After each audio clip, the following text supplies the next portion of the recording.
space, so keep an eye on the DART cam in the lower left-hand corner of your screen. Right now, you're only seeing a black screen with a single point of light.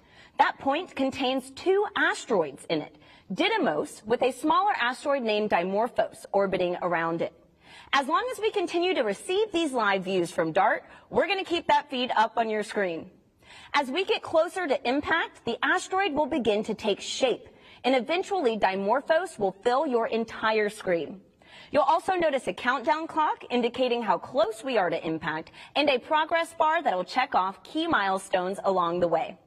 Now, as we follow pre-impact operations, we invite you to join us as we check in with Mission Control for live updates and track DART's final milestones. We'll see 2 astronauts demonstrate what kinetic impact looks like in space, and we'll go behind the scenes at one of the observatories following DART's impact from Earth. You can participate in today's show tonight by submitting questions for our experts to answer live on air. Drop them into the stream wherever you're watching, or use the hashtag #PlanetaryDefender on social media. Now, we're a little over 70 minutes out from impact at 7:14 p.m.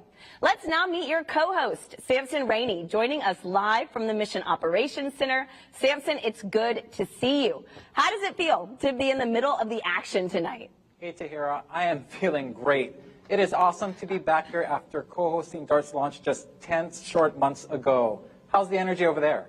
Wow, that's amazing, Samson. You know, everybody's super excited. I've been talking to some scientists and engineers before the show, and it's really just anticipation about what's going to happen tonight. So with that, could you give us an update on how things are going with mission operations? Glad you're enjoying it there. This is going to be fun. So I mentioned launch, right? It was a huge event. NASA launches have become a staple of life for space aficionados.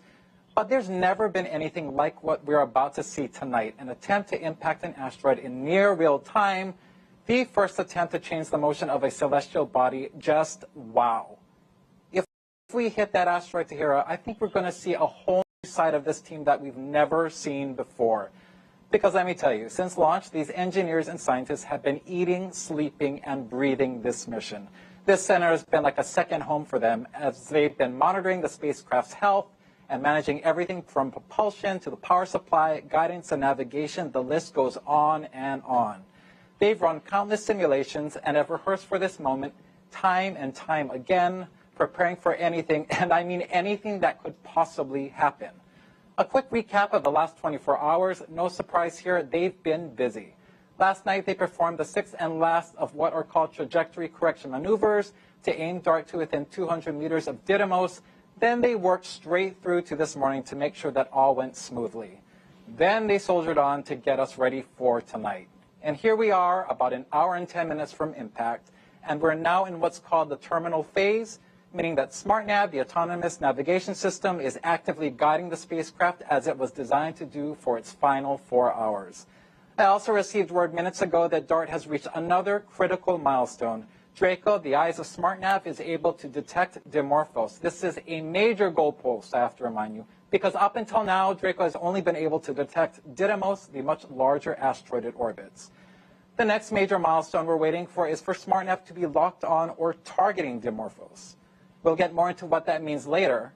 Lots more to come as we draw closer to impact. Back to you, Tahira. All right. Thank you, Samson. It feels good to know that we are detecting Dimorphos. Now, before we get any closer to impact, let's get to know our spacecraft and its mission. After a beautiful launch from Vandenberg Space Force Base on November 24, 2021, DART has traveled over 400 million miles. And now, in just over an hour, we'll witness the spacecraft collide with asteroid Dimorphos in an attempt to change its orbit forever.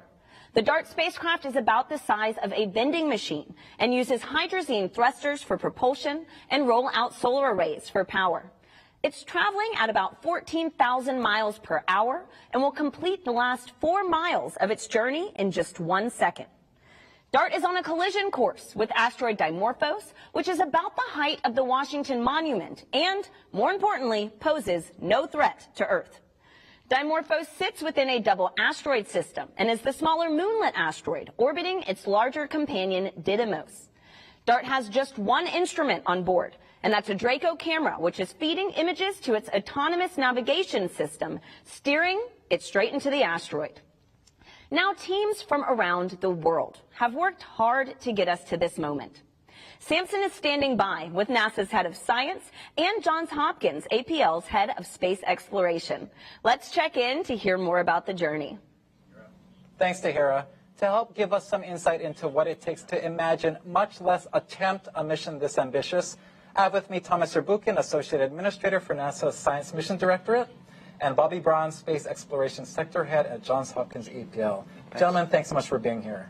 Thank you. Thomas, I'll start with you. The mission, this team has been through an intense journey, years in the making, and they're now on the cusp of doing the seemingly impossible, impacting a tiny asteroid 7 million miles away from Earth, with a spacecraft traveling 14,000 miles per hour. Why is it important for us to continue to push the boundaries of what's possible in space? You know, what I always think is the world is made out of a box. Those are things we know, we can use, and a large space of things that are unknown. In that large space are solutions for problems of the future. There's new research, new understanding of nature. And we at NASA were all about moving that boundary back, moving it back to make more things useful for us, like DART, but also understanding nature in a new fashion. That's incredible, Thomas. Well, based on what we know tonight heading into this main event, you know, what are you thinking about our chances of impact? Wow, I'm betting on the team. Betting on the team is always the right thing to do when it comes to NASA missions, whether it's this one or other teams we've had.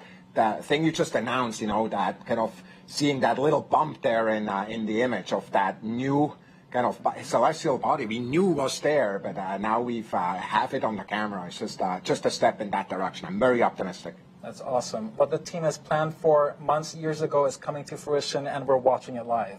Absolutely, just exciting. Awesome. Thank you, Thomas. Bobby, you've been through so many white-knuckle experiences with space missions, most recently with the landing of the Mars Perseverance rover just last year. What is the mindset of the team coming to such a major moment in their career with the stakes being so high? Well, teams like this prepare for the worst, but celebrate the best. And I think we're going to have one of those best nights tonight. There are, of course, many things that could go wrong in spaceflight, but so far this team's been on top of every possible problem. They've been ahead of it, and they just need to focus and push through and go for success. That's awesome. I think from what we're hearing, the cheers coming out of the mock before this broadcast, I feel like we're on the right track. Oh, yeah, absolutely. Any pep talk or advice for the team heading into tonight that you gave them? Well, I've been in the mock several times today talking with the team. They're calm, they're cool, they're collected. I basically told them just follow the data, trust in each other, trust in themselves. You know, they've prepared for this moment for years, and so they know this better than anybody. And as a team, they're going to get through this successfully. That is awesome. Thank you both. That's great words of wisdom for moving forward in space, and it seems like the team is in good hands with themselves. All right, Tahira, we're attempting the once unthinkable, but the team has prepared for this moment, now to keep a steady course on this last mission-defining leg. Back to you. All right, thanks, Samson. I mean, it is incredible what the teams are pulling off tonight. This is a first-of-its-kind mission, testing a way to one day save our planet from a hazardous asteroid. Now, we asked astronauts aboard the International Space Station to show us how this technique works in microgravity, and they had some fun with it. Now, before we get to the video, I urge you to keep a close eye on Shane. He's going to be in the blue shirt and standing in for asteroid Dimorphos. A white object is about to come crashing into him. That's our spacecraft. You'll notice how the impact of the crash moves Shane's position in space. This demo, much like DART's test, relies on the energy transfer from a collision to change the motion of an object. The method, which is called kinetic impact deflection, is the technique DART will test at 7:14 p.m. Eastern. Let's take a look. So what I'll do, Shane's going to be the asteroid, and I'm going to be the NASA DART mission. Or this CTB, more exactly, is going to be a spacecraft. I'm going to try to throw it, and we'll look at the effect of that mass coming at him and the kinetic energy transfer from the CTB to Shane. Shane will be perfectly stable. It's not an easy test. You ready? All right, here it comes.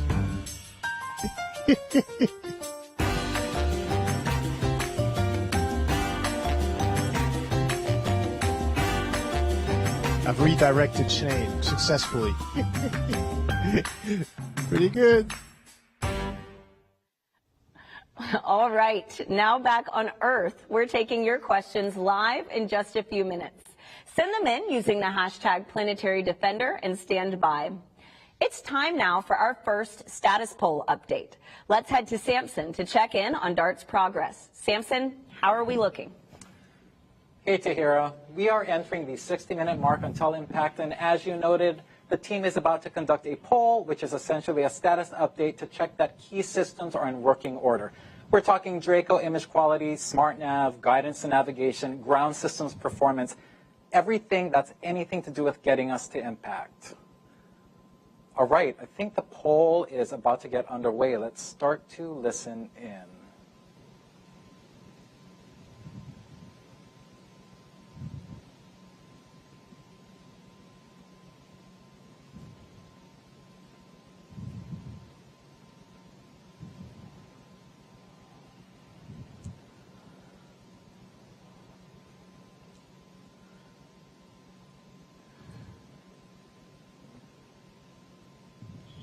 We are waiting for that poll to begin any second now. Martin F1 off console.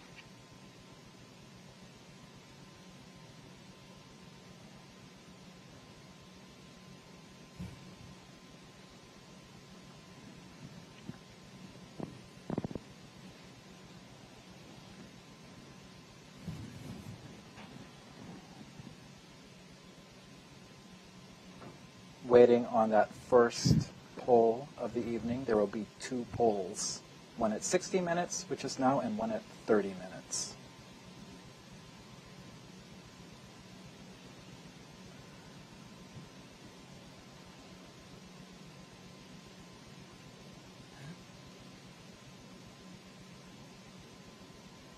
Afterward, we should be hearing from Elena Adams, the mission systems engineer, to give us a summary of what we'll have just heard.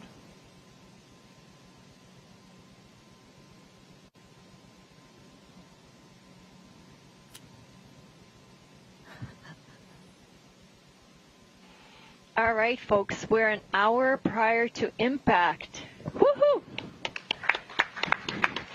And we're seeing Dimorphos, so wonderful, wonderful. All right, let's do our poll. Image quality? Let's start with you. Images are looking great. Dimorphos is coming in at about the same relative dimness as Didymos, so very consistent brightness between the two. And it's a stable track. That's awesome.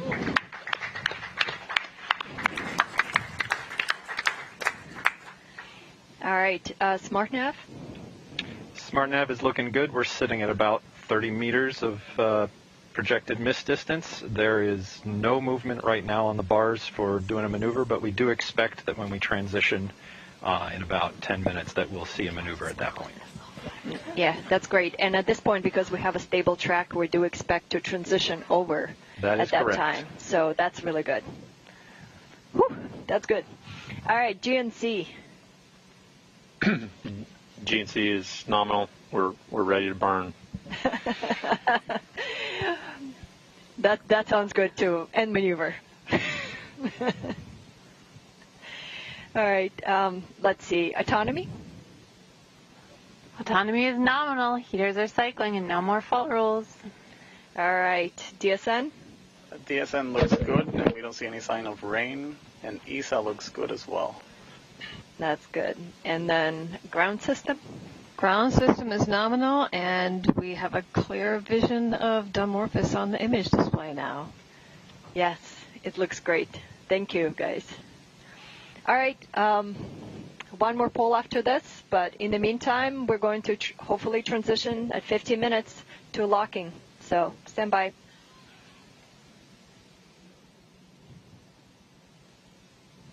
All right, we're going to hear from Lena ourselves to give us a update. Hey, Lena. How's it going? Good. How are you? Good. That sounded like a great poll. Any words about what we just heard? Oh, we're very excited. We are starting to see Dimorphos for the first time. It is looking great. It is just about the same dimness as Didymos as we expected. And so we are getting ready to transition. We have a stable track at this point. It's about 7 pixels in size. And yeah, we're ready to go. It's great news, Lena. Thanks so much. I'll let you get back to it. Thank you. Wow, that's a great update. Joining me in reacting to that bit of news is Angela Stickle, planetary geologist and a DART investigation team lead. Angela, you just heard the poll, you just heard Lena. Things seem like they're going really well. What are you feeling? What are you thinking? Oh, I'm so excited. This is fantastic. We can see Dimorphos and we're on our way. Gosh. Basically, we just got to keep humming along, right? Right. It's awesome. Heading in. Gosh, well, let's quickly talk about the next major milestone that's ahead of us, locking on target with Dimorphos, which could happen as early as 10 or so minutes from now. Right now, SmartNav is still targeting Didymos, right? But locking onto Dimorphos means, all right, Dimorphos, you are bright. You are consistently bright enough. I'm ready to start targeting you. Can you dive into what that means a little bit more? Yeah, exactly. So SmartNav is looking for bright parts of the image. And so as Dimorphos gets closer and it's brighter and bigger, SmartNav will just target onto it as opposed to Didymos, and we'll be on our way to impact. That is awesome. Thank you, Angela. That's very cool stuff. Good luck with the rest of the evening. Thank you. Great. And while we wait, we want to invite you to celebrate the life of an important member of our DART team. Pulling off extraordinary events requires extraordinary people. And Ray Harvey was just that. A leader, an engineer, a friend. Ray devoted his life to making the impossible possible. Tonight, we pay tribute to DART's former mission operations manager. Ray Harvey was our mission operations manager for DART, but I've known Ray since I've been at the lab, which is about 14 years. As a young engineer, having people like Ray was actually extremely important because you could go ask Ray a question. He would tell you a joke, but he would also give you an answer, so you didn't feel awkward asking questions. You would just feel good coming out with more knowledge, but also you had fun in the process. I've known Ray probably since I started working here almost 25 years ago, and he was always like a good mentor and a sounding board for anything we were doing. I think everybody learned something from Ray, his leadership skills, how to treat people, how to work as a team. Ray was a pretty amazing person. Even though he was fighting this terrible disease, he made it a point to be involved in all the rehearsals and all the activities going on DART. He led the mission operations team to the years of hard work of him and also the team, but him leading that team. And so the DART spacecraft is a tribute to Ray. We are hoping that this experience kind of goes out to Ray and to his family. We will really miss him, and we already miss him.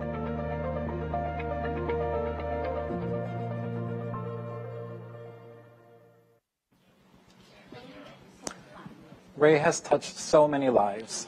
Even in the short time that I knew him, he was so generous with his knowledge, and he made you feel like you belonged.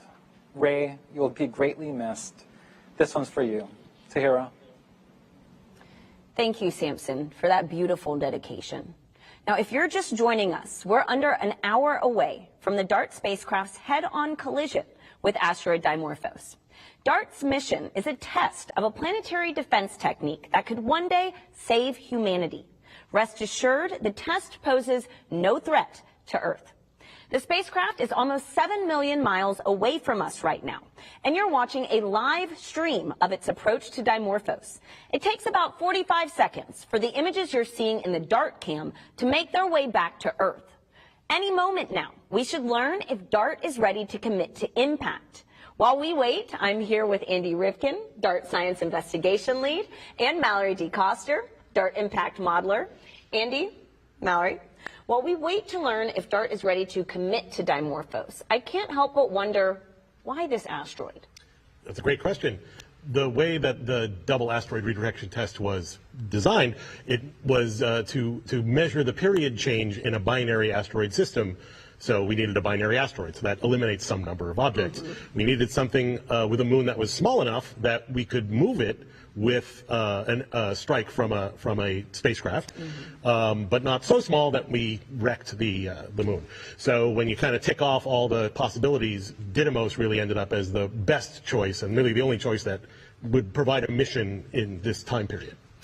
See, I want to go back to that. You mentioned having a moon that we could push but not destroy. Could you, now in pop culture a lot, we see that, you know, oftentimes the idea is to just totally try to demolish the asteroid.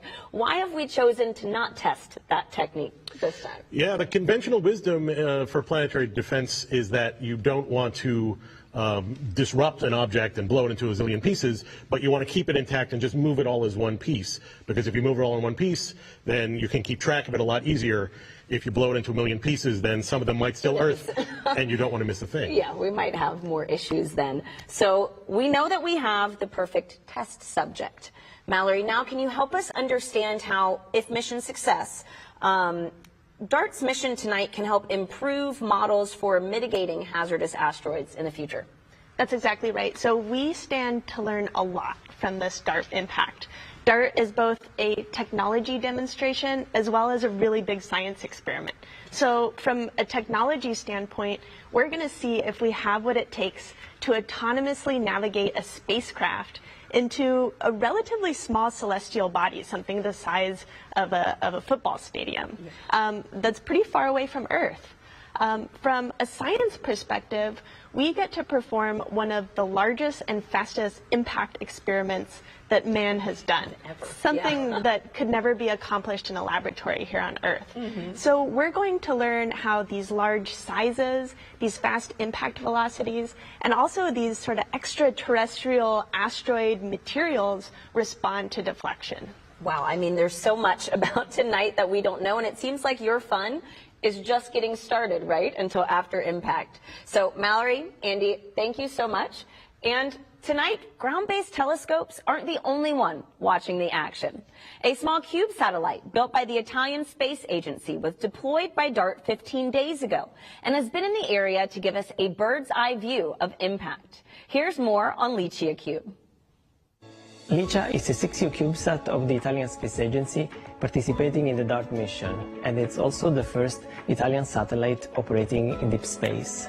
Licia Cube mission objectives is to support DART in the documentation of the impact effects, in particular in terms of the ejecta of materials that will be released from the asteroid surface after the impact, and also imaging the non-visible side of the asteroid during its flyby. Licia Cube will acquire images using its two different cameras, Leia, a panchromatic camera, and Luke, an RGB camera. Therefore, we can better understand the nature of the asteroid Dimorphos impacted by DART. By means of our Scientific Operations Center in SSTC ASI, we will distribute and process the images in order to make them available to the entire team. We are here in Argotech's Mission Control Center in Turin, from where, together with ASI, we monitor the status of Licia Cube. The batteries are charged, the radio is communicating correctly, and the navigation altitude is on the right trajectory. Everything is ready for the most important part of the DART mission, the impact with the asteroid. DART is a global effort to prepare humanity for the unthinkable. Before the spacecraft can complete its mission, the autonomous navigation system must first confirm a lock on target. This is a key milestone that we should be hearing about soon. So let's go back to Samson for the latest for mission operations. Hey, Tahira, we are less than 50 minutes out, and we just heard big news. We have reached the point where SmartNav is now target locked onto Dimorphos.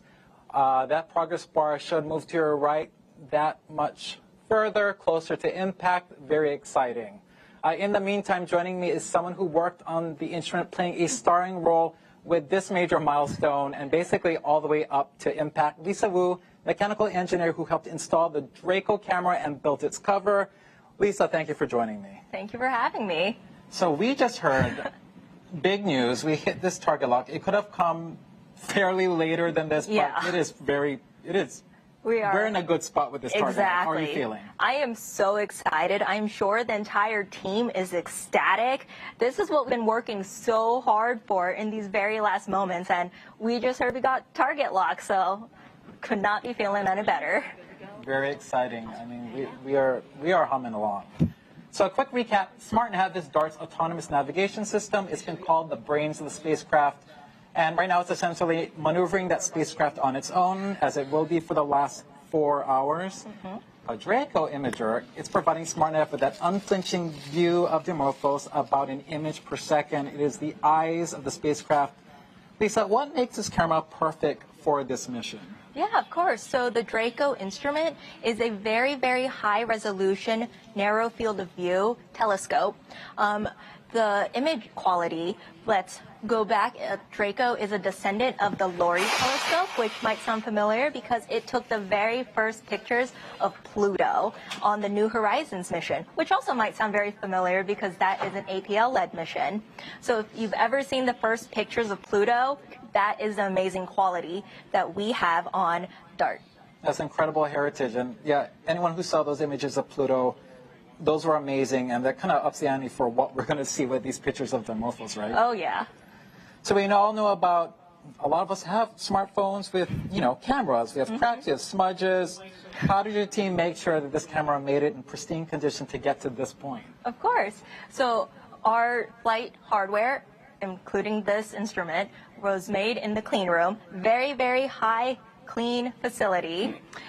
In order to make sure that the telescope works, we had to put it through a lot of electrical testing, optical testing, alignment testing. We had to make sure it performs as we intended. And then not only that, you have to take this instrument and put it through all the environments that it will see through space. So we put it through vibration testing, thermal vacuum chamber testing, all to make sure that it performs and it will survive through space. That's amazing. Test, test, test, and test again, right? Yes. This is how we get to a stage like this. That is exactly awesome.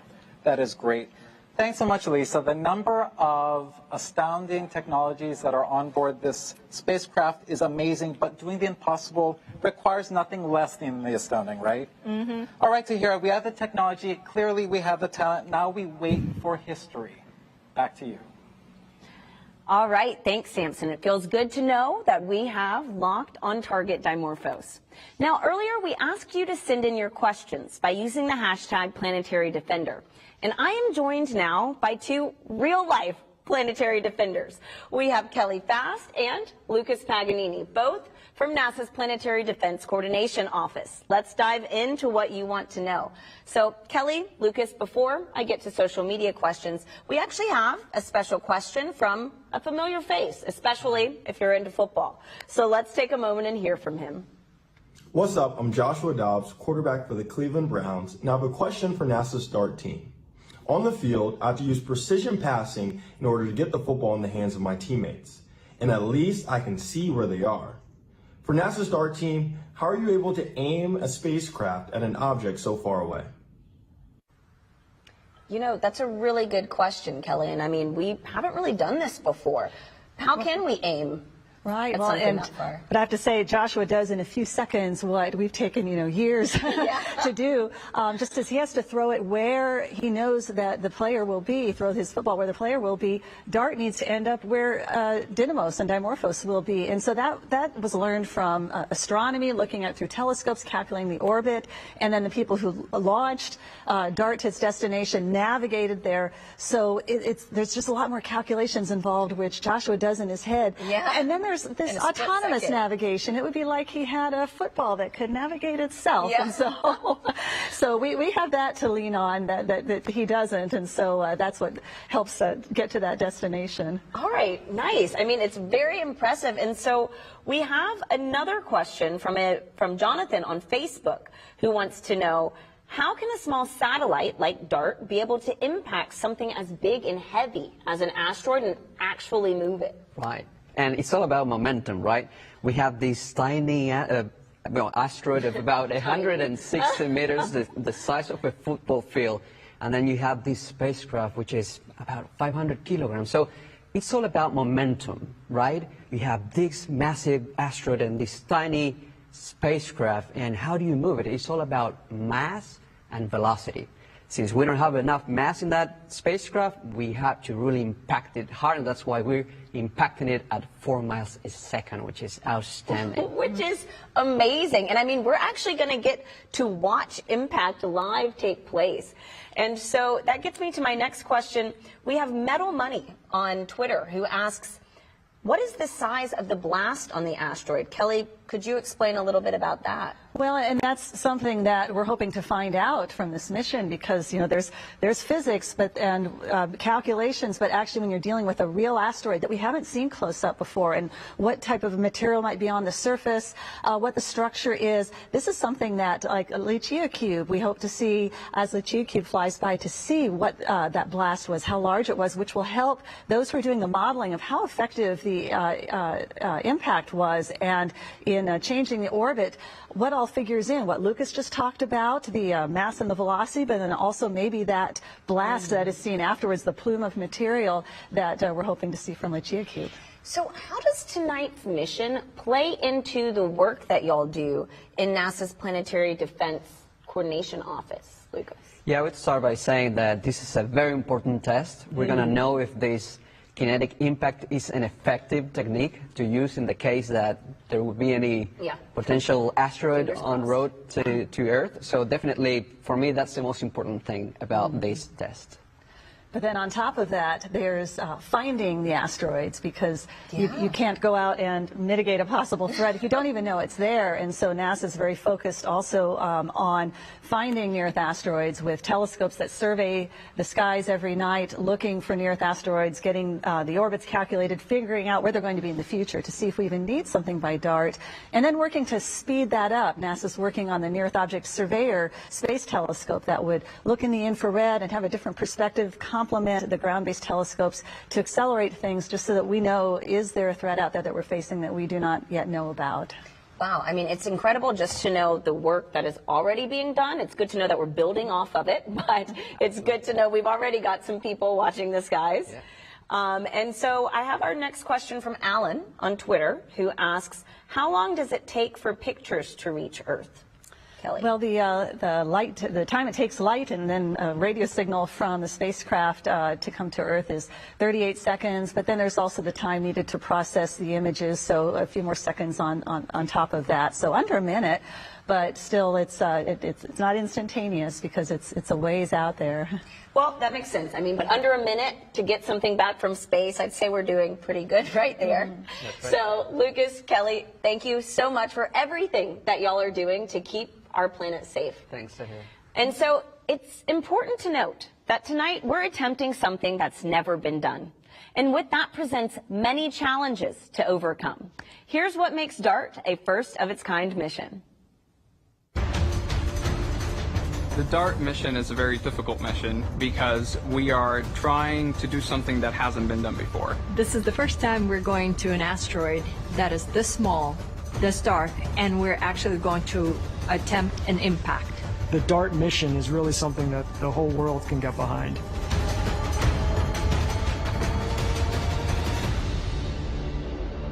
We're doing this mission to prove that we can deflect an asteroid if we find one that is on an impact course for Earth. We are trying to hit an asteroid 163 meters wide, which is about the size of the Washington Monument, while flying at 6 kilometers per second, which is like going from New York to DC in about a minute. There is no chance that this asteroid could ever hit Earth.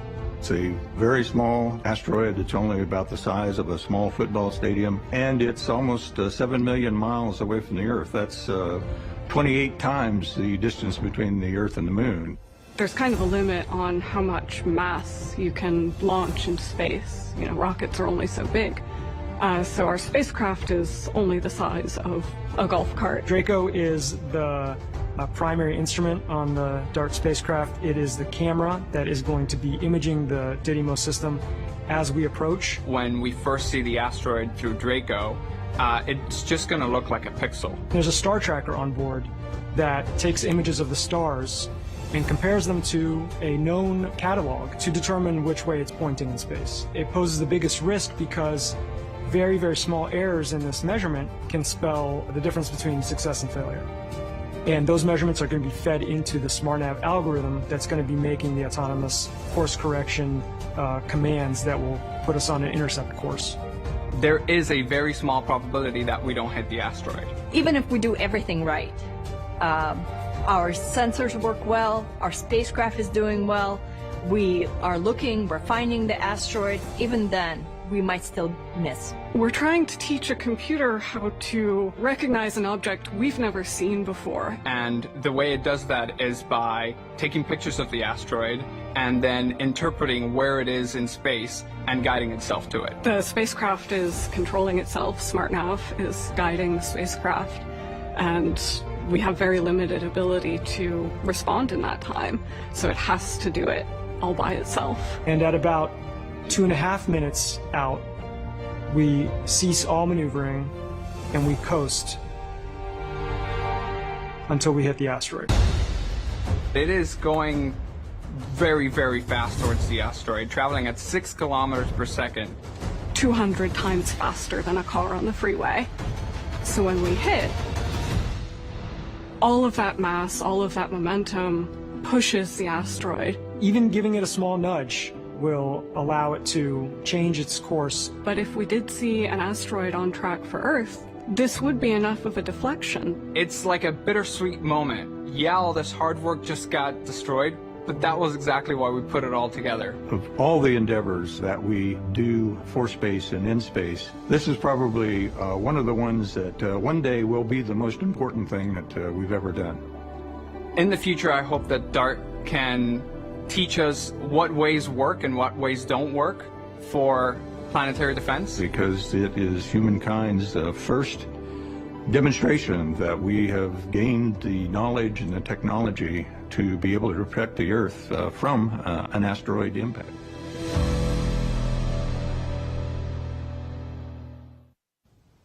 Space exploration is rooted in pushing past boundaries. Remember, tonight is a test, and we hope to make impact. Now that you've learned of the challenges today's test, let's head back to mission operations and get a status update on DART's real-time progress. Samson, how are we looking? Hey, Tahira, we have 30 minutes to go until impact. As we heard earlier, so far so good. SmartNav is now targeting Dimorphos, thrusters are firing, maneuvering the spacecraft. Draco, DART's eye, playing paparazzi with Dimorphos, providing SmartNav with about an image per second. And this is a good time to remind you that what we're seeing on the Draco feed is delayed by about 45 seconds on account of signal delay and image processing.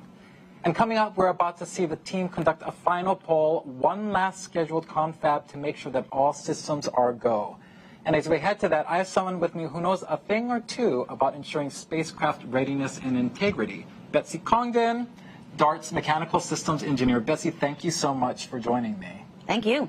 So you led the team that literally put DART together, is that right, Betsy? Yeah, so my job is to make sure the engineers and the technicians all physically put all these boxes that you've been hearing, bolts and all onto a spacecraft altogether. I gotta ask, with a mission so ambitious, how many hours, how many years, how many people? Do you have any idea at this point? Oh, man. So, I mean, DART has been thought about for a long time, but really started in earnest about 5 years ago. We started building up the spacecraft and, you know, in that assembly that I was talking about 2.5 years ago. And so it's been hundreds of hours, you know, to make something like this possible. People with all sorts of talents. You've seen a lot of them today. That's incredible.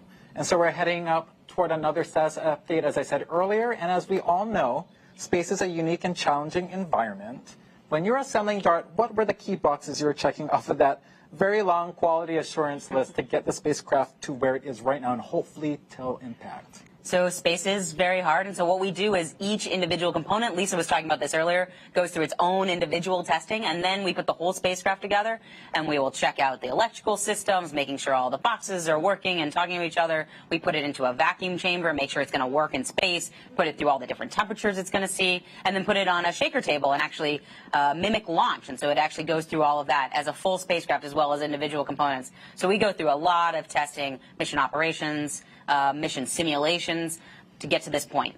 That's incredible. I mean, I don't know if you included, you mentioned so much, Ray. Is that also accounting for the temperature fluctuations in space? That's another key part. Yeah, so we have chambers here at APL that are specially built to take these spacecraft, put them into the vacuum of space, and run them through the temperature spaces that we're going to actually see. It's incredible. How many times do you check? Is it like one test and we're done, or are you sometimes testing and testing?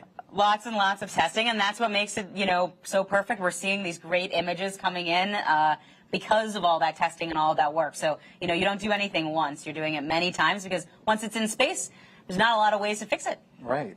Well, do you ever, think about that one panel, that one component that gave you a little bit of heartburn in the clean room, and you're up at night thinking, I think that thing is going to hold true up until the end? Everything is looking really good. I will say, we had a lot of new technologies, which were really exciting. The Rosa solar arrays had never been integrated onto a spacecraft before, and so that was like a challenge, but one the team was up for, and now it's all ready and working perfectly. All these new technology demonstrations, I mean, it only adds to the complexity of this mission and to, testing things. I wouldn't say even more so, but it's just as critical. The new technology, everything has to be so to make sure it comes. Yeah, I mean, all of this new technology just requires extra testing, but that just gains confidence. You're seeing the team working through that, working through all these mission sims. So that's really what makes it exciting. You don't want to just do the same thing over and over. This is what makes APL a special place. We build these special spacecraft that, have never been done before. Last quick question for you. It's got to be a little bittersweet that a spacecraft you poured heart and soul into is about to careen into an asteroid. How are you feeling about that? I'm feeling great about it. It was designed to careen into the asteroid. It's meeting its destiny. So it's really exciting to see, and I can't wait for impact. Well, it is serving a purpose. I guess that's why it's easier to let it go. Exactly, very much so. That is awesome. Well, I think we are about to get into that final poll in the mock very shortly. So we're going to hear that final 30-minute poll, and then we're going to hear from Lena Adams again, DART's Mission Systems Engineer, to give us that summary of what we just heard, how she's feeling, how they're feeling in there. Very exciting stuff. This will be the final poll of the evening.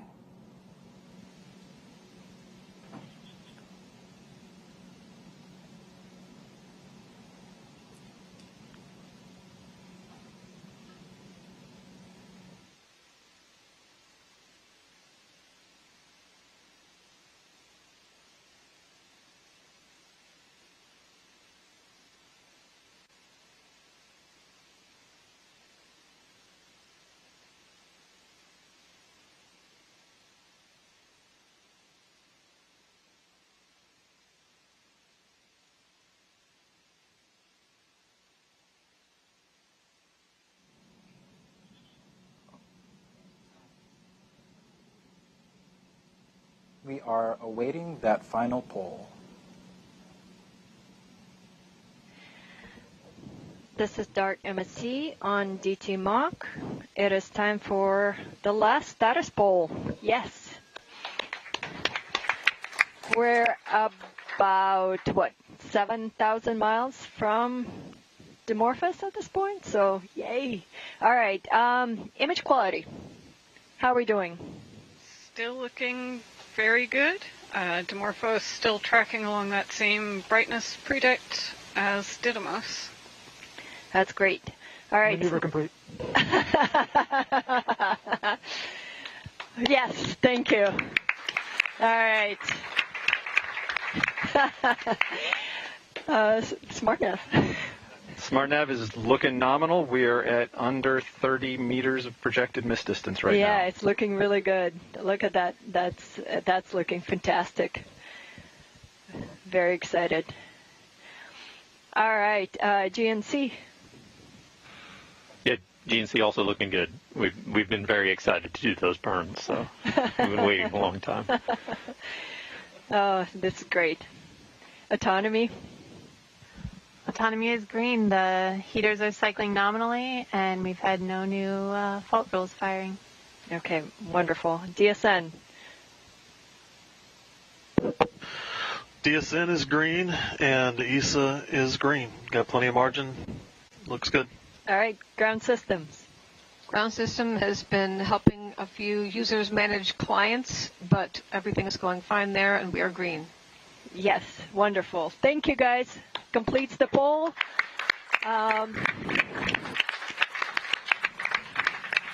Last one. All right, so Didymos is looking like itself. We'll see what Dimorphos is looking like soon. In the meantime, we're going to transition to precision lock at 20 minutes. That's our next milestone. So thanks all.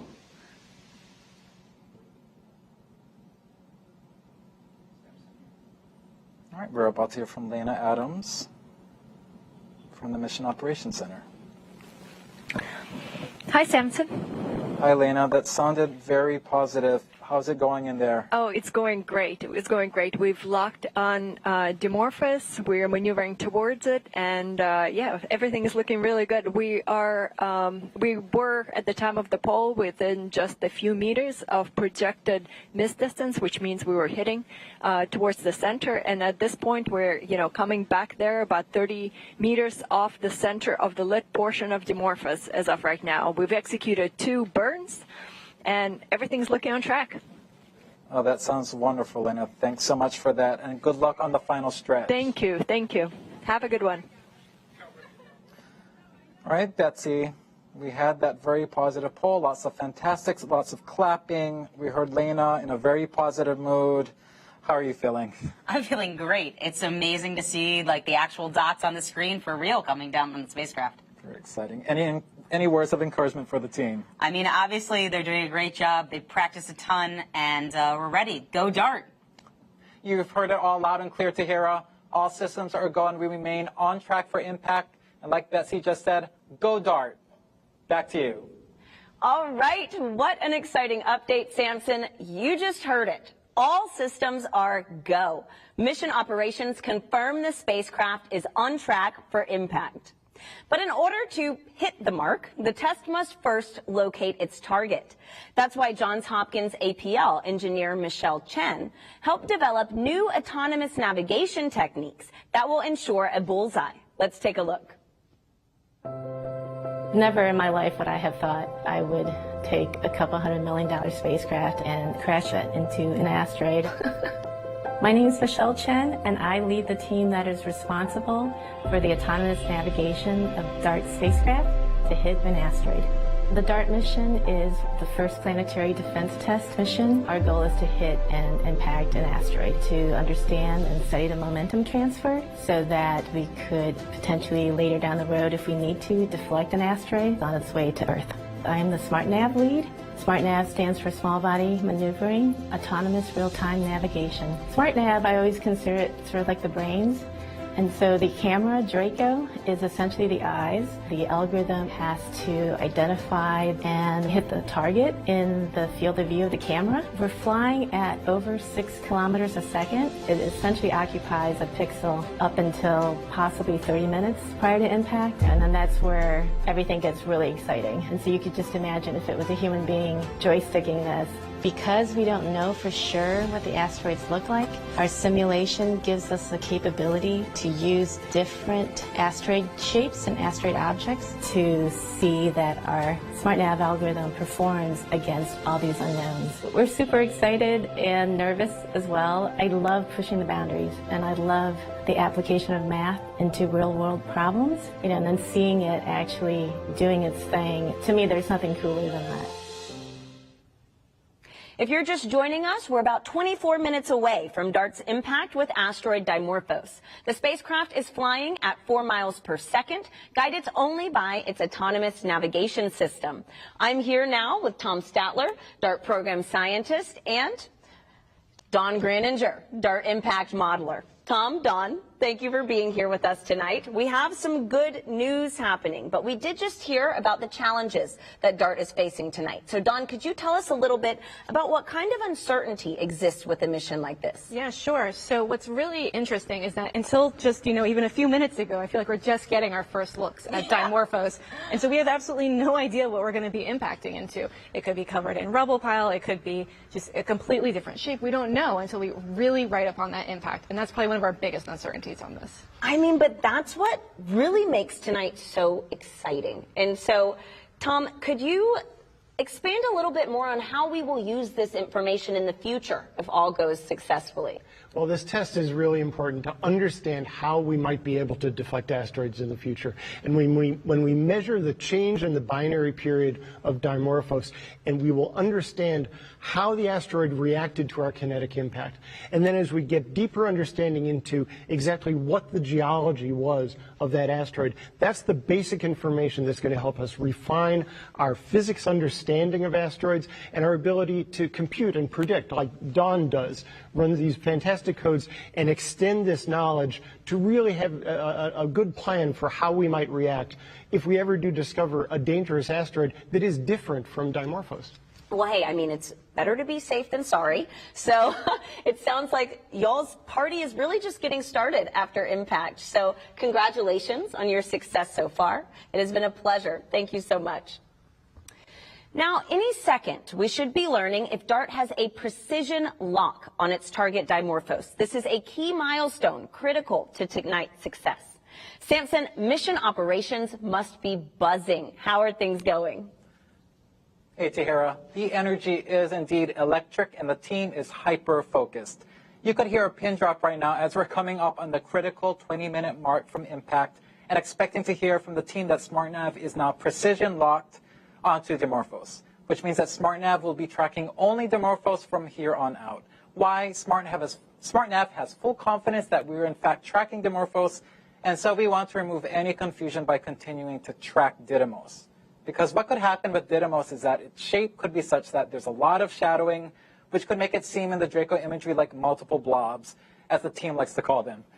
And we don't want SmartNav to mistake any of those blobs for Dimorphos, so we're doing away with tracking Didymos altogether. We are waiting for that announcement of precision lock. All right, we're about to hear from the team. Actually, we have some time until we hear that.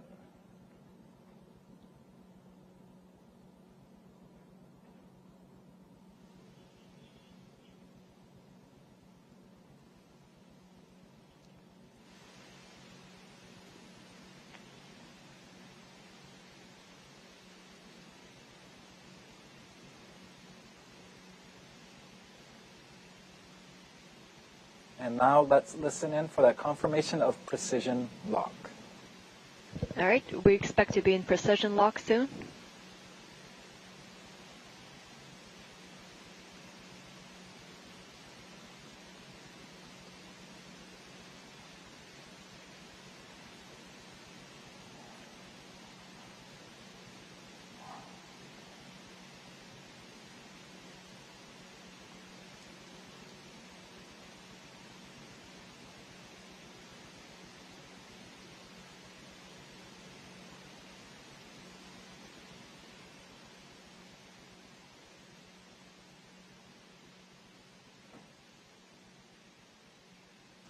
We are waiting for confirmation of precision lock.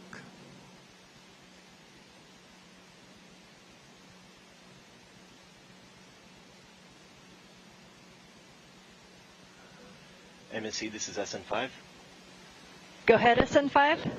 We are precision locked and still tracking Dimorphos. Yes.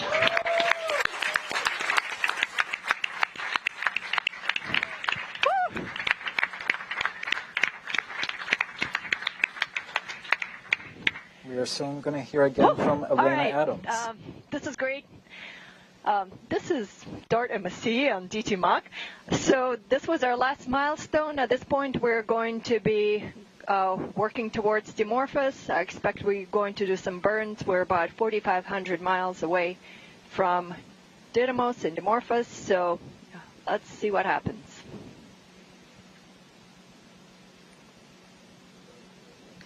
Ground Staff 41, FC2. Right, joining me now to react to that bit of good news is Lindley Johnson, NASA's Planetary Defense Officer. Lindley, you heard Lena, we are now precision locked, a lot of applause, things are looking good. And we are now headed for the moment of truth. How are you holding up? Oh, I'm doing great. The team's been doing great. The spacecraft's doing great. It's this precision lock, is absolute milestone for the terminal phase here. We've got a good signature on Dimorphos, so the spacecraft has what it needs to guide itself in for the impact. here in 17, almost 18 minutes. So we're doing great. Yep, so close. Very exciting moments ahead. Now, we can't say this enough, and I know you've said it so many times, but it's worth repeating for viewers that Dimorphos is not a threat to Earth, nor will it be after impact, right? No, that's right. This asteroid system is still almost 7 million miles away from the Earth. It's at its closest point in the orbit right now to Earth, so from this point forward it's going to be moving away from Earth. So there's no chance of anything here. We've got to look for all the other unknown asteroids out there still to find what the hazard really is. Thanks so much, Lindley. I'll catch you on the other side of impact. Okay, yeah, if you can. Back to you, Terra. All right, thanks, Samson. It is amazing to know that we have a precision lock on target Dimorphos. Now, we have a fun way for you to join our mission, and it is by signing up to be a planetary defender. Visit bity.com/planetary defender. Take the quiz and receive a certificate like this one. Now, once it's official, show us on social media using the hashtag Planetary Defender. Now, telescopes from around the world are observing tonight's impact to ensure that how successful we are at changing the asteroid's orbit. They'll be measuring this success. And you may be wondering, how does that happen? Let's go behind the scenes with astronomer Nick Moskovitz at Lowell Observatory, home to the telescope that discovered Pluto, to see what's in store for DART.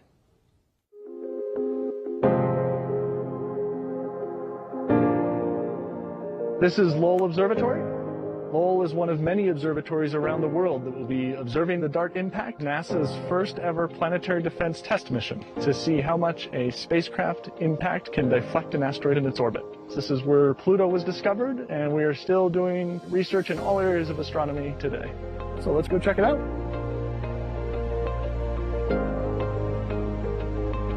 This is the Pluto telescope, the telescope that was used to discover Pluto almost 100 years ago. So here we are at the Clark telescope. This is where Percival Lowell sat to observe Mars. Let's head on over to the Lowell Discovery Telescope, about an hour south of Flagstaff, which is where we are going to be collecting data for the DART mission. The reason we're all the way out here in the middle of this forest is that we have really dark skies here.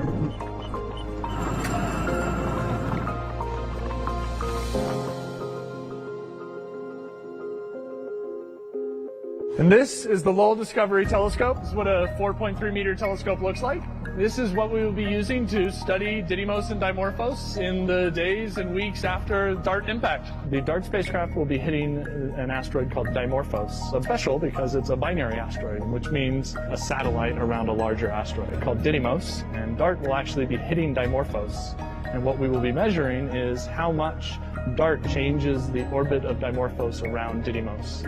So this is an important test for planetary defense mitigation strategies in case we ever have to do this for real.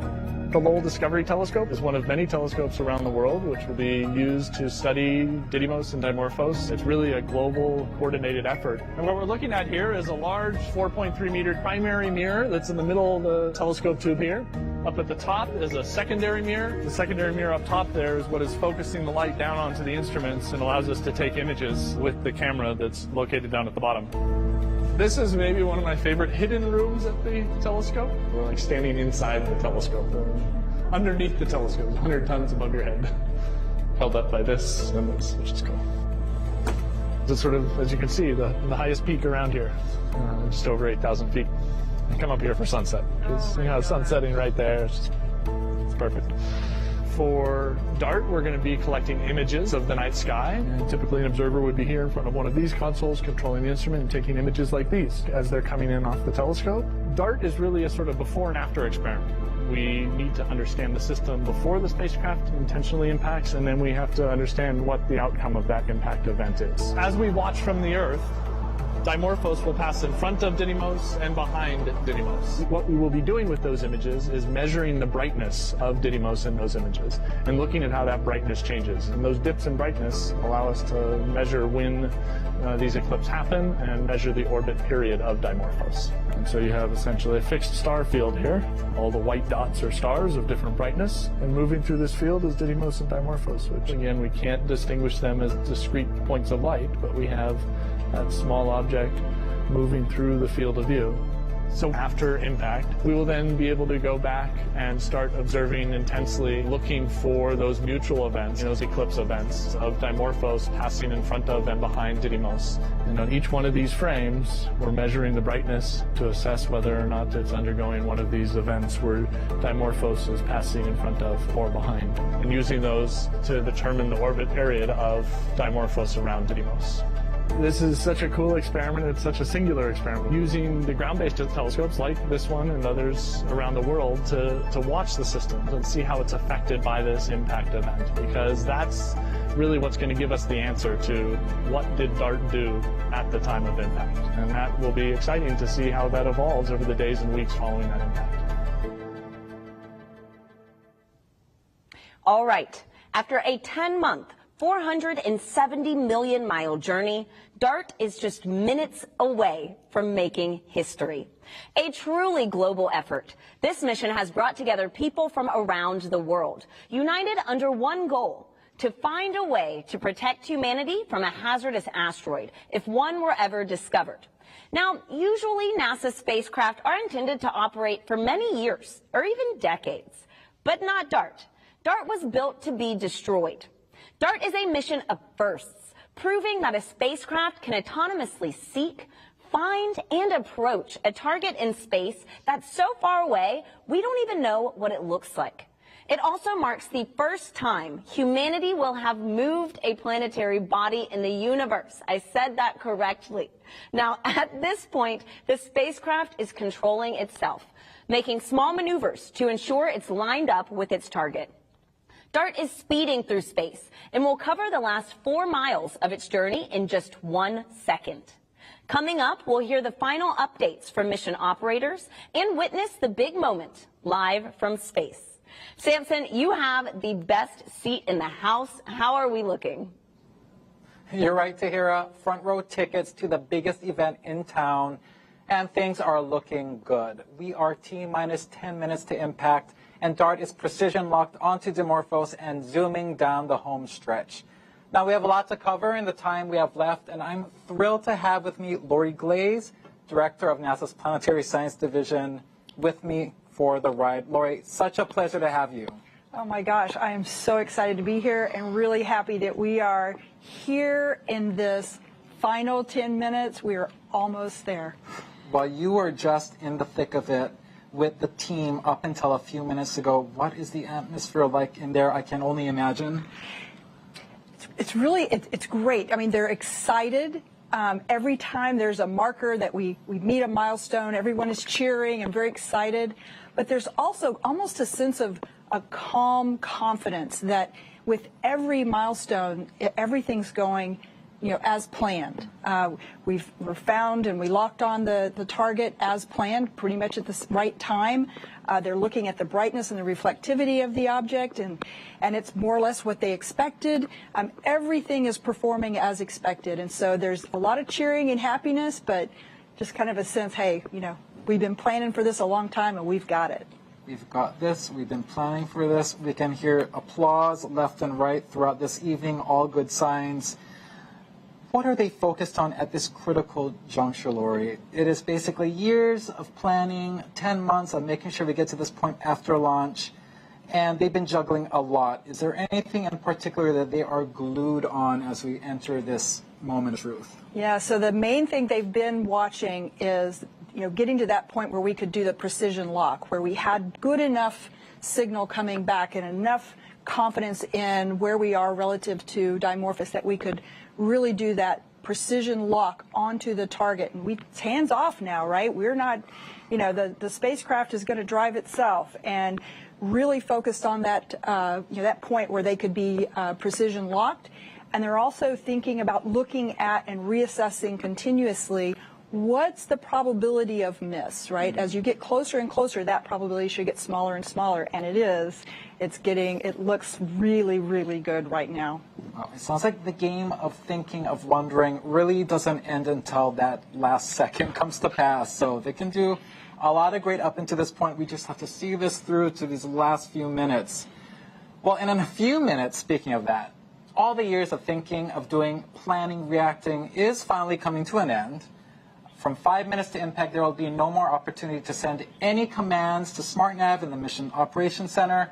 The team will be purely spectators, the data coming in, and they are just waiting it out like the rest of us for the first time. Lori, this is huge both from an operational perspective and also an emotional one, isn't it? Yeah, it is. I mean, you can imagine, I'm really excited about it, and I've been engaged with this mission for, the last 4.5 years that I've been in my current role. But this team has been working so hard on this for so many years, and they've put so much of their energy and their time into this, and so much planning and rehearsing, and it's a really big event for them to, like you say, just counting down and watching. At this point, there's not much else they can do but watch and see the fruits of all their work. Yeah, I've gotten to know many members of this team over the past few months, and there's a lot of alpha individuals on there, right? You need a good mix of alpha people to make sure we get to this point. I can only imagine what they're feeling. Perhaps, like you said, a little bit of relief, a little bit of, can I let this go? I have worked for this one so long, and now we can no longer do anything. That moment is just coming up. Yeah, but I think they're ready. I think they're at that point. You're getting some shots of Elena Adams, the systems engineer, and you can see the excitement in her voice. She's so ready to show the success of this mission. This is awesome. 5 minutes out, which we're coming up on now. The team will be hands off 2.5 minutes from impact. SmartNav, which has been guiding the spacecraft autonomously for 4 hours, will also step away, stop any maneuvers. DART will simply be coasting to its fate. This is blockbuster stuff, Lori. Oh, yeah. Oh, yeah. We are there. Yeah. I have front row tickets, and we are very soon about to open up these airwaves in the Mission Operations Center. We'll stay plugged in all the way through impact. Remember, at this point, 5 minutes out, no more commands to SmartNav will be possible. The team is watching it just like you and me and the rest of us.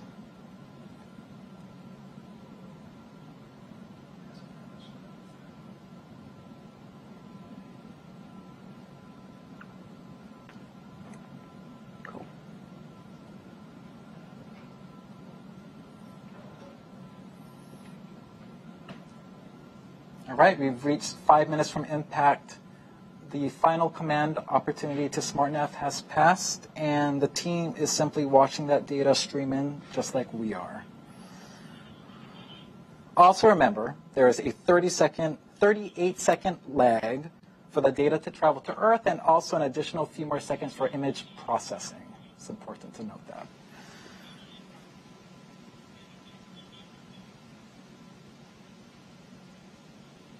Should be hearing the chatter in the Mission Operations Center momentarily. This is DART MSC and DT Mach. 5 minutes till impact. 5 minutes till impact. We are at 1,100 miles away.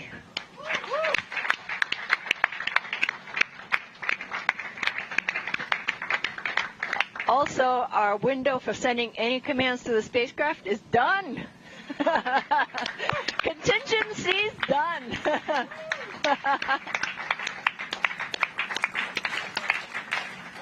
This is a great vibe in that Mission Operations Center right now, Lori. It really is. They are so excited. And I'm honing in, looking at these images as we get closer and closer, and you look at Didymos, and just you're starting to see this physical body appear there. It's incredible. Just incredible. Great. I'm still having a hard time believing this is real imagery coming in near real time. Yeah, but you've been watching it over the last, 30, 45 minutes go from just being a collection of individual pixels, and now you can actually see the shape and the shading and texture of Didymos, and we're going to see that same thing with Dimorphos as we get closer and closer. This is so cool. Never before seen images of Dimorphos will come into stark relief. Absolutely. A few seconds before impact. Didymos. It's amazing. All right. The team is standing just recognizing this moment years in the making. It is really nice to see them relax a little bit, get off from those computers that they've been glued to, and just appreciate this moment that's coming. Yeah, and they've earned this. It's just great to see them there. This is so cool. Lori, we hit another major milestone. We are now 2.5 minutes from impact, and SmartNav has stopped maneuvering the spacecraft. DART is now coasting toward Dimorphos, and we hope into the history books. Absolutely. This will be, I'm sure you've heard it many times tonight, humanity's first ever attempt at trying to move another celestial body, and also our first attempt ever to execute a mission in sole purpose of planetary defense. So what an exciting time. Yeah, and I'm starting to see Dimorphos start to come into view there. You can see it starting to take shape. I'm starting to see individual boulders on Didymos. Unbelievable clarity of images there. Coasting on in, our projected miss distance is going to be about 17 meters. All right.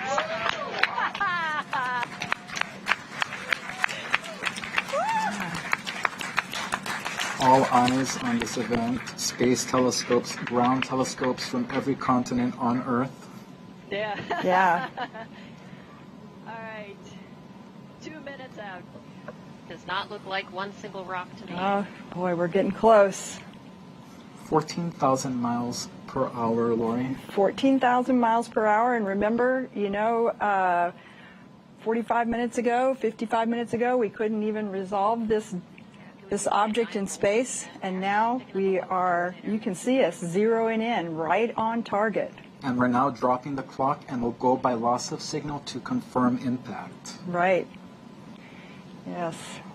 Imagine we'll get that loss of signal, and then we'll hear from Lena Adams again, letting us know that we've been successful. I feel like that'll be a crystal clear signal. I think so. I think we're starting to see more resolution. In fact, look at that. Didymos has even gone out of the view. We're now just seeing Dimorphos. This is remarkable stuff. Oh my goodness, look at that. Looks like control system settling down. Angular rates look really good. I think we're going to get the investigation team some good pictures. Wow. No, come on, we can do better than that. Starting to see those individual boulders there. You can see shadows of the various rocks on the surface. It's amazing, guys. Oh my goodness, look at that. Unbelievable. Yeah. Looks to me like we're headed straight in.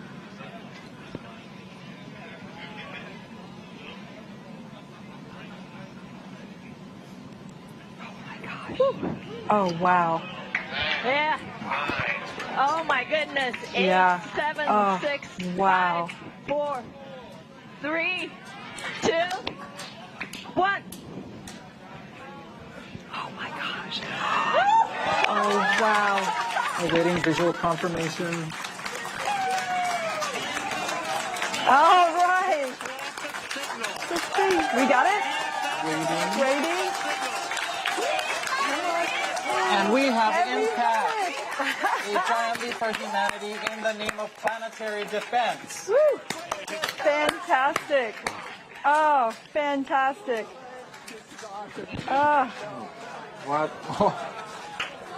What a moment. Very few words can really capture this moment. This is beautiful to watch.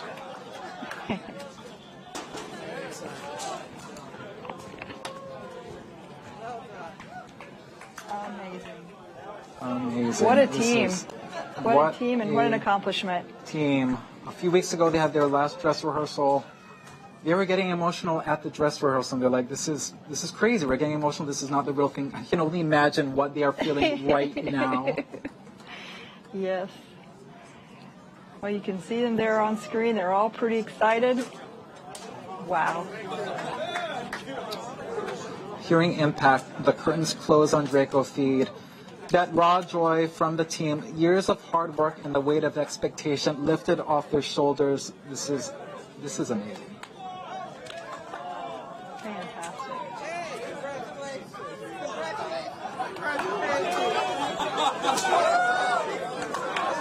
This is beautiful. And Lori, really, this is a huge moment for the mission. Lots more work needs to happen in the days, weeks, Absolutely. Months. Now, as I always say, it's one of my favorite missions. Now is when the science starts. It just starts now. Now that we've impacted, now we're going to see for real how effective we were. We're going to train all of those ground-based telescopes on the Didymos Dimorphos system, and we're going to make measurements that will help us determine just what its orbit looks like now relative to what it was before. So it's going to be great. Very cool. All right, this is when science, engineering, and a great purpose, planetary defense, come together, and it makes a magical moment like this. Yeah, really. Absolutely. And you can see so many people there that have made this happen. The team of APL engineers that have really poured their souls into this mission. Lori, any last words to mark this historic moment? Oh, we're embarking on a new era of humankind, an era in which we potentially have the capability to protect ourselves from something like a dangerous, hazardous asteroid impact. What an amazing thing. We've never had that capability before. Thank you so much, Lori. Those are poignant last words. Tahira, history has been made. Back to you. Wow. I mean, what an exciting day for the DART team. And in case you're keeping score, humanity 1, asteroids 0. Now, I'm here with Nancy Chabot, DART coordination lead. Nancy, talk about a moment to catch on camera. What is going through your head right now? I mean, I'm just thinking, wow, that was amazing, wasn't it? I mean, those images, you just got closer and closer, and sort of we've been planning for this moment. We've been talking about it for years. At APL here, we've been working on this since 2015, and I knew, I've been talking, these are the images that we're going to see, and they're going to be spectacular. And I think even then they exceeded my expectations of just zooming in like that, and, it really is just such the team accomplishment, and to get to this moment over so many years. And I don't have to talk about it as coming anymore. It's happened now. We have done this. It's happened, and it is just incredible that as humans, we have done this. We did this. And Nancy, do you have anything you'd like to say to the teams who made tonight possible? Oh, I mean, I don't need to say anything to the teams because I know everybody like me is really proud to be part of this, right? Proud of this thing that we've been working on for years, and even before 2015, internationally, people wanted to do this. People wanted to take this first test. And then we finally did. Partners across the United States. We have actually 28 countries represented on our investigation team of scientists, telescopes on all 7 continents. Everybody doing their part to make this moment happen. I know I'm really honored to be on this team, and I know other people on the team feel the same way. As you should, Nancy, and I mean, there's a lot to celebrate here tonight. And so now that we have confirmed impact, can you let us know what's next for this mission? Well, I mean, I think I'm still taking a moment here, because this is a big deal. And this was a really hard technology demonstration to hit a small asteroid we've never seen before and do it in such spectacular fashion. But I know other scientists on the team like me are already pointing at those images being like, did you see that boulder? Did you see that smooth area? Did you see the shape? What does that mean? And Lychee Cube is like flying by right about now. They're close approach, like taking images, and they're storing them, and we'll get those in the next days. Telescopes here and in space are looking. They're looking at the brightening of the rock that's thrown off from that spectacular collision that we saw, and this is going to go on for weeks. And so there's still a lot of excitement to come, but nothing to take away from this moment. Yeah, this is just the beginning. It looks like everybody is celebrating here in Mission Operations. I think I just saw Bill Nye there.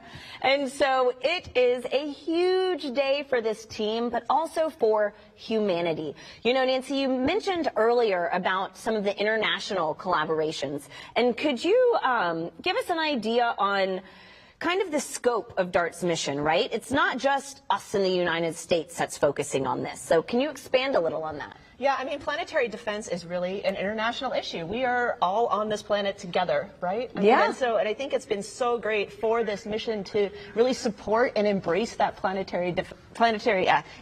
international cooperation for planetary defense so that we can maximize what we learn.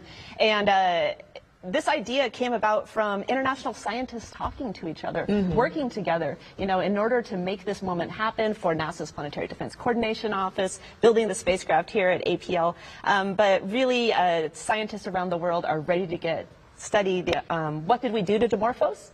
But more importantly, what does that mean for potentially applying this in the future? I mean, DART really is just the start. It's just the first planetary defense test mission. It was spectacular, and it's accomplished, and we'll figure out how effective it was. That's really what we're going to learn in the next weeks to come. All right, we hit this asteroid. Now, how effective was that at deflecting it, and what would that mean for using it? Yeah, there's still so much to unpackage here. And so we have a special guest who is wondering, you know, more of what's next for this big mission. So let's hear from her now.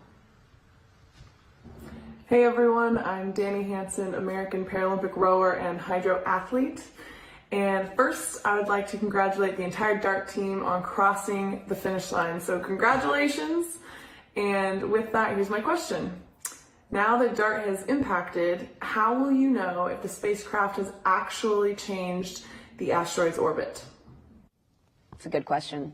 Yeah, I mean, so this is a double asteroid system. So all we've done here actually is change slightly how Dimorphos goes around Didymos, right? And the telescopes on the Earth have studied this for years. So we knew it used to be 11 hours and 55 minutes. What is it going to be now? And so the telescopes are going to measure that period change. And they're so good at this. They've done it for decades already to get us to that point. And they're going to work for the next weeks and make that measurement. And when we have it, we're going to be sure to share it with everybody to see how much we did deflect this asteroid with the DART collision. Wow. Well, Nancy, I mean, it's time for you to celebrate. So congratulations on everything tonight, and go DART. Oh, go DART. This was spectacular. Yes. And so we have Samson standing by in Mission Operations with two very special guests. Let's hop over there and see what's going on. Thanks, Tahira. I have the pleasure of introducing NASA Administrator Bill Nelson, who has a special message for us. Hey, congratulations. Boy, the DART team, you really did this one very well. It's been a successful completion of the first part of the world's first planetary defense test. And there were years of hard work. There was a lot of innovation and creativity that went into this mission. And I believe it's going to teach us how one day to protect our own planet from an incoming asteroid. I really look forward to learning all about what's happening from the observatories so they can tell us about the changes in this asteroid's orbit. So thank you to this international team. We are showing that planetary defense is a global endeavor, and it is very possible to save our planet. All right. That was eloquently put, Administrator Nelson. Joining me right now are Deputy NASA Administrator Pam Melroy and APL Director Ralph Semmel. Thank you both for being with me. Pam, I'll start with you. How are you feeling having witnessed this historic event up close? Oh, I was absolutely elated, especially as we saw the camera getting closer and just realizing all the science that we're going to learn. But the best part was seeing at the end that there was no question there was going to be an impact, and to see the team overjoyed with their success. That's beautiful. What does this mean for NASA, what does this mean for planetary defense? Well, NASA works for the benefit of humanity. So for us, it's the ultimate fulfillment of our mission to do something like this, a technology demonstration that, who knows, someday could save our home. Very powerful. Thank you, Pam. Ralph, you were in that mock for the moment of impact. We've seen a lot of major milestones in APL's history in space. We're talking the first flyby of Pluto, the first mission to orbit Mercury, and now the first spacecraft to impact an asteroid. What was the moment like for you in there? It was incredible to see how so many years of hard work and creativity resulted in a direct hit of Dimorphos was just an adrenaline rush. I'll add that I've been at the lab now for quite a few years, and I've been involved in a lot of missions and achievements, and never before have I been so excited to see a signal go away and an image to stop. Ralph, I'm going to give you both a treat right now. We're going to play that replay of impact on our screens right now so we can enjoy it again. Ralph, what does this achievement mean for Johns Hopkins APL? Huge, right? Oh, it is huge. And in fact, if you'll excuse the pun-like statement here, the impact on APL, as it was on Dimorphos, is immense. This is exactly the kind of mission that APL seeks to do, a never-before-done mission. I'd like to thank NASA for entrusting us with this mission, and I'd like to tell everyone how proud I am of the entire DART team and APL for this game-changing achievement. Incredible. Thank you, Ralph. And we're watching that replay right now on our screens and just admiring that remarkable achievement once again.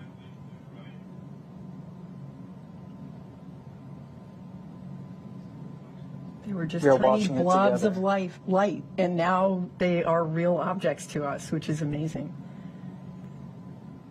Never before seen up until today. That is amazing. You know, it's just as good the second and third time. There's that drop-off, knowing we made impact. Fantastic.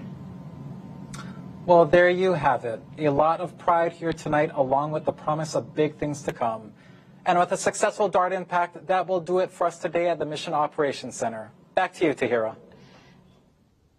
Amazing. I mean, today is a fantastic day. And DART is just the beginning of a global planetary defense effort. In 2024, the European Space Agency's Hera mission will conduct follow-up observations of asteroid Dimorphos and measure in great detail DART's kinetic impactor tests. Let's take a look.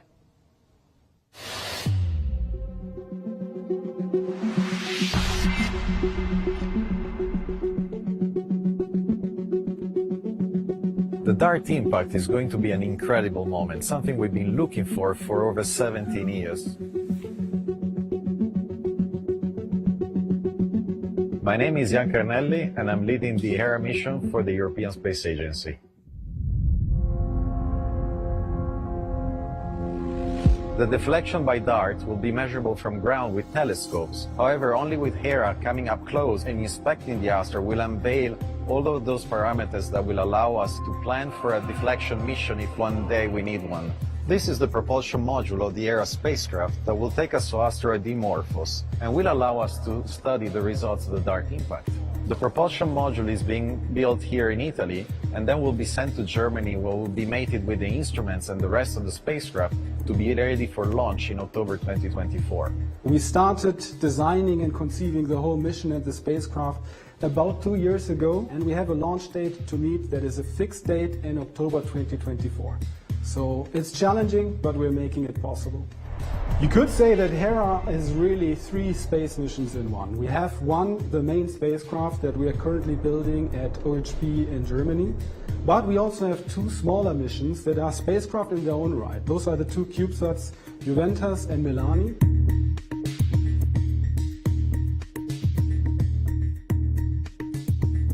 CubeSat I'm working on is Milani, which will perform spectral measurements and dust detection following the DART impact.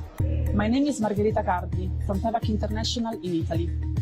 We will work alongside the other CubeSat, Juventas, which will perform Kahneman X-ray of the asteroid to understand the internal structure. This is going to be the first time that we have CubeSats on board an ESA spacecraft. Once we arrive there, we will be deploying the CubeSats in order to complement ESA's scientific observations, taking more risk, but also trying to have higher rewards. The CubeSats will be installed on 2 panels that will be mounted on each side of the structure of Hera. They are just the size of shoebox, however they contain complex technology which will really allow to bring added value to the Hera mission. Hera and DART represent a fantastic international collaboration between NASA and ESA. The two missions complement each other and will validate an asteroid deflection technique that we could use in the future to protect planet Earth.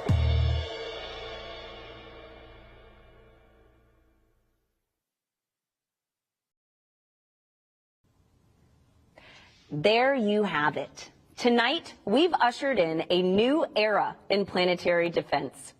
At 7:14 p.m. Eastern, the DART spacecraft targeted and collided with Dimorphos, showcasing a technique that we could use if a hazardous asteroid is ever on a collision course with Earth. Even though impact is over, the process of moving the asteroid is still going on as we speak. Over the next days and weeks, we'll be monitoring Dimorphos from all angles, tracking its change in orbit with ground-based observatories, studying the impact crater and ejected materials with space telescopes, and we may even get images from missions like Lucy, Hubble, and Webb. Now, don't miss a beat. For mission updates, follow Asteroid Watch on Twitter, NASA's Solar System on Twitter and Facebook. Remember, impact was just the beginning. Science and images will be rolling in soon, so stay tuned to nasa.gov/DART. We'll be back at 8 p.m. with members of the team to capture reactions and celebrate this historic event. So join us soon on nasa.gov/live. And for more updates on Artemis and rollback operations happening tonight at the Kennedy Space Center, head to nasa.gov/Artemis-1. Thank you for watching NASA's coverage of DART Impact from Johns Hopkins Applied Physics Laboratory in Maryland. We want to give a special thanks to all of our guests for participating in today's broadcast, and a big shout out to my co-host Samson Rainey for keeping us keyed into the action. Go DART, and good night.